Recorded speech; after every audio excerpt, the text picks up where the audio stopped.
is definitely hard sometimes, because I think, you're trying to make sure that you're doing one thing on one side of the ball, and then you get on the other end and it's kind of like, okay, well, sure, they can beat us up, that's no problem. But I mean, for us, yo, what's up? It's your boy Tyrone, and today, man, we got to talk about how the refs straight up did Aaliyah Boston and the Fever dirty. Like, nah, for real, I ain't even exaggerating. This game against the Dallas Wings felt like I was watching a basketball version of a scam. You ever play a game where it's obvious the other side getting all the love from the refs? That's what this was. And don't get me wrong, Fever came in already hurt, whole point guard rotation going. But even with all that, Aaliyah was still out there battling like she had something to prove. She's getting grabbed, shoved, clamped, elbows thrown her way, refs looking right at it like we didn't see nothing. Nah, I'm sitting there yelling at the screen like it's gonna change the call. And here's the crazy part. Through all that, she still found ways to get buckets, play defense, and keep her squad in it. That's different. That's not just talent, that's mental toughness. So in this video, we're gonna break down exactly how the Fever even got in this mess, how Aaliyah was fighting the whole war down low, what the refs were on, and why the ending of this game got fans heated for real. Y'all ain't ready for this one. Let's get into it. So boom, before the ball even went up, Indiana was in trouble. I'm talking the kind of trouble where you check the injury report and just start praying. Caitlin Clark, groin injury, been out for weeks. Sydney Coulson, tore her ACL, season done. Ari McDonald, fractured foot, season done too. Bruh, that's all three of your point guards. Not one, not two, the whole squad, gone. That's like going to a cookout and they tell you, yeah, the grill master's gone, the person who bought the food canceled, and we ain't even got plates. Now you just standing there hungry, trying to figure out what's next. Point guards ain't just the ones who dribble. Nah, they the ones who set the table, run the plays, break the press, make sure the offense don't look like a pickup game at the YMCA. Without them, it's chaos. And here's the thing, that chaos, it don't just hurt the offense, it wears down everybody else. Your bigs gotta work harder to get the ball in the right spots. Your shooters gotta create their own looks instead of catch and shoot. And your star, in this case, Aaliyah Boston, gotta fight for position longer, with more bodies crashing into her, cause the entry pass is late or off target.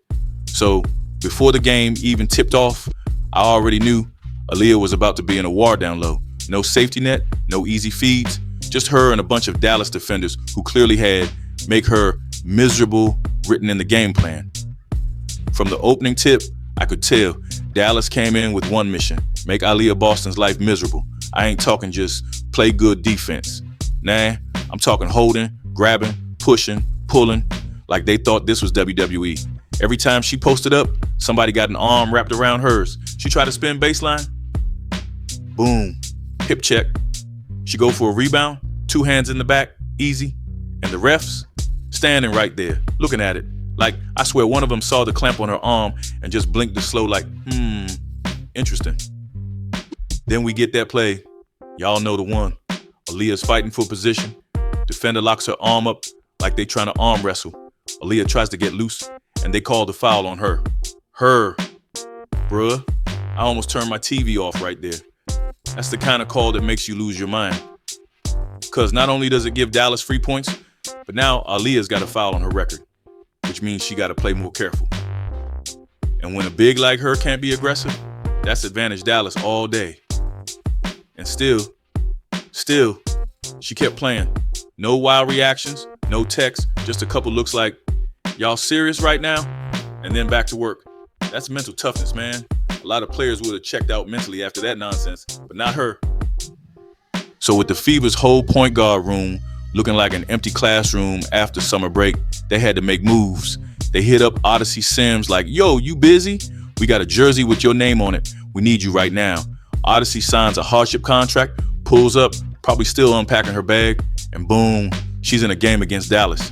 Bruh, she had one day, to figure out the playbook, the hand signals, who cuts where, who likes the ball at the elbow, all that.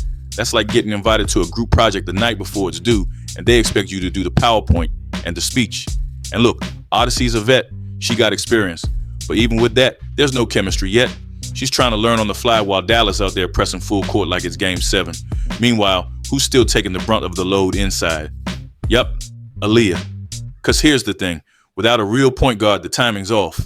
Those easy, clean entry passes Aaliyah's supposed to get, now they're coming late, floating too high, or getting tipped, which means every possession turns into a wrestling match just to get position and keep the ball.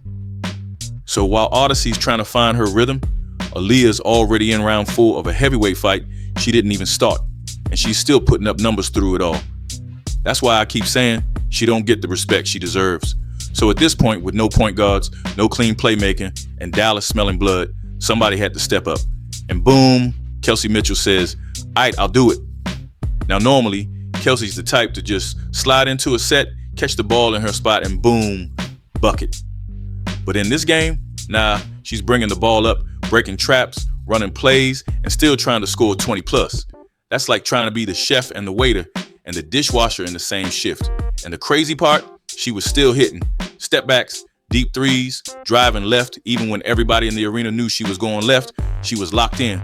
But the best part, how she was finding Aaliyah. See, Kelsey knew if she could just get Boston the ball in stride, even for half a second, Aaliyah was going to make something happen. So we see these moments where Kelsey would draw 2 defenders, slip a pass into the paint, and Aaliyah's catching it with bodies all over her. Spin move, bump, finish. Like, I'm watching thinking, this girl got a whole defensive line on her, and she's still scoring. And this ain't even just about offensive. Aaliyah was also contesting shots, grabbing boards, and keeping Dallas from just living in the paint. Without her and Kelsey tag teaming like that, this game's over by halftime. All right, so check this. Fever down 17. Crowd's quiet, Dallas feeling themselves, talking trash, smiling like they already cashed the W. Even I'm sitting there like, yeah, this might get ugly. But nah, the Fever said, hold up, we ain't done. It started with a couple stops on the fence, then boom, Kelsey drops a deep 3 from way out. Crowd wakes up a little. Then Sophie Cunningham knocks down a jumper and lets out that, yeah, what now face. Then Chloe Bobby comes in, hasn't even been on the court that long, and nails a corner 3 like it's nothing. All that was cool, but you know who was steady in the middle of all that chaos? Yep, Aaliyah Boston. Every time the outside shot slowed down, she was the one they dumped it into. Spin moves, drop steps, and one finishes, even with 2 defenders on her back. It's like she was saying, I'm going to get these points whether y'all like it or not. And defensively, man, she was holding it down, grabbing boards in traffic, swatting shots, forcing Dallas to kick it back out instead of getting easy layups. She wasn't flashy with it, but you could feel her presence, that anchor energy that keeps everybody locked in. By the time the fourth quarter hit, the Fever had cut it all the way down, and you could feel the shift. Crowd was loud, Dallas looked nervous, and for a second, it felt like Indiana was about to pull off the comeback of the season. All right, so picture this. Fever just fought all the way back. They're down by 1, and there's 11.7 seconds left on the clock. They get the rebound, and I'm thinking, okay, call that timeout, draw up a play, and get Aaliyah the ball in the paint. She's been eating all game. This is the moment. But nah, Coach White decides to let it run. Kelsey pushes up the floor, defense already set, clock ticking down, and you can see it. No real spacing, no real action. Kelsey ends up taking a tough, contested all jumper and transition, misses.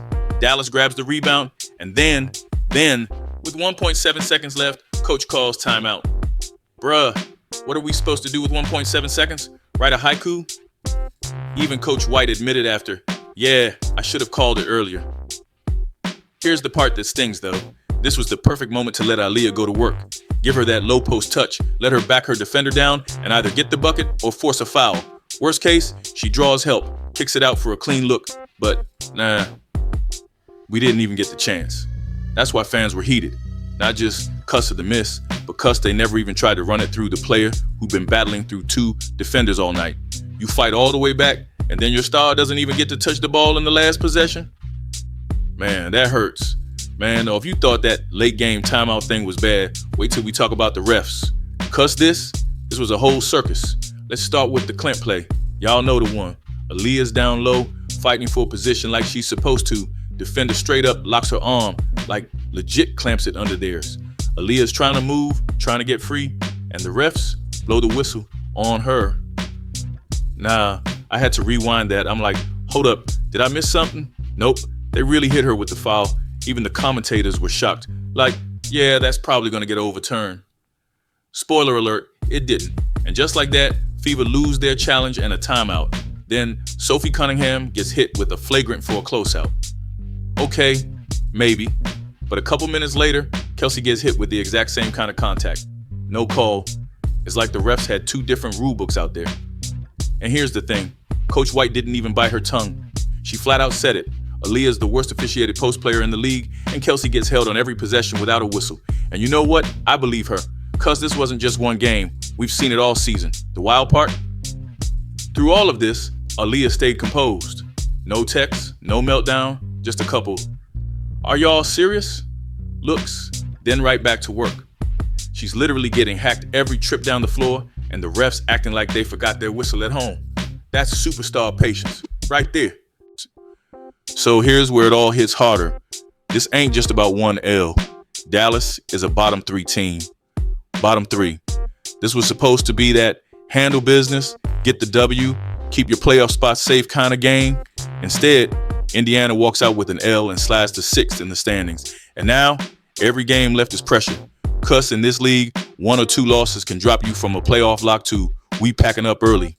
Fans split right down the middle. Some say Coach White got to go after that timeout mess. Others like, yo, chill. She's been dealing with a roster that's basically patched together with duct tape and prayer. But no matter which side you on with the coach, everybody agree on one thing. Aaliyah Boston deserved better in this game. She fought through double teams, no calls, late passes, physical play that should have been flagged all night, and still gave them a shot to win. That's heart, that's leadership. That's the kind of player you build a franchise around. And the fact that she walked out of there without blowing up on the refs, man, that's superhuman patience. Most of us, we'd be in that post-game press conference throwing chairs like a WWE promo. Aaliyah, she just says, we need better focus. Simple, calm. But if you really listen, that line was doing double duty. Part self-check, part y'all refs wildin', and we all know it. If the Fever somehow make a playoff push, we're going to look back at games like this and remember, Aaliyah was fighting for wins before Caitlin Clark even stepped back on the court. Put some respect on her name. So yeah, y'all can spin it however you want. Bad luck, bad timing, bad coaching. But to me, this was a game where Aaliyah Boston straight up got robbed. She's out there doing everything right, putting in the work, battling in the paint, staying composed while getting hacked every possession. And instead of being rewarded, she's dealing with fouls that make no sense and refs acting like they can't see. And still, she almost willed her team to a win. That's why I keep saying, you build around players like that. She's got the talent, the toughness, the leadership, and yeah, she's got every reason to be heated after this game, but she keeps it classy. So here's my take. If the WNBA really want to showcase its stars, they better start treating them like stars. Cause the way the refs been calling games for Aaliyah, that's not it. Anyway, I'm gonna leave it to y'all. Was this just a bad night, or are the refs really on some next level nonsense when it comes to her? Drop your thoughts in the comments, cause I'm trying to read all of them. This your boy Tyrone, and until the refs start giving Aaliyah Boston the calls she deserves, you already know I'm gonna keep talking about it. Peace.